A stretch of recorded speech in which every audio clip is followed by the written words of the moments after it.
you talk about this a lot, and there's like a lot of genuine complaints to make about stuff.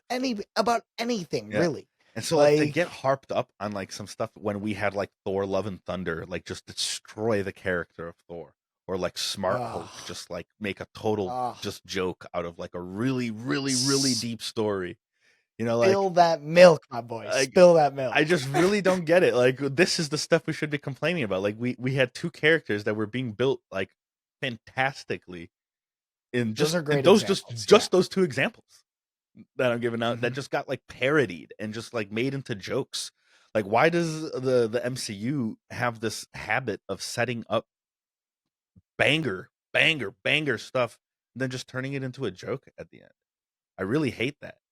Like Yeah. You know what's interesting is like even Iron Man for a point there felt like he was gonna make that turn before Infinity War and Endgame. Like during Phase 2 mhm, when the Iron Man 3 came out and right. like all of that, like It got real it felt cheesy. like it felt like almost made that turn and then they turned away Yeah, I from it. thought they And learned their then lesson, right? and then 5, 6 years later, turned right back to it. Yeah, I really Like hate that. I really hate that, like, instead, because like, I had heard this, I don't know how much validity this had, but in Infinity War, I guess there was supposed to be when Hulk snaps, there's supposed to be a Soul Stone moment between Banner and Mm, Hulk, where yeah. they figure out the smart Hulk together, where they can, like, have, like, a real talk, like, separated from each other, and they, Yeah. like, cut that in lieu of that weird, like, Ant-Man Hulk scene with the kids in the diner with the signing and the signature, and, like, it was funny, I guess, the very first time you watch it,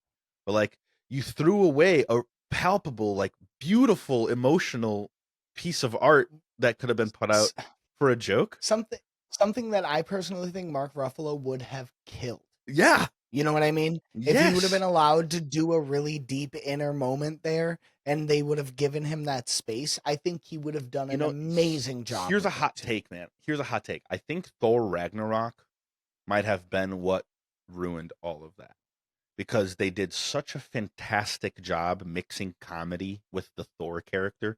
Chris Hemsworth said himself that he wasn't really interested in playing Thor because he was so one based, and so they gave him this new Mhm. comedic layer, and it worked so fantastically well in Thor Ragnarok that they just tried to force it into the other stuff.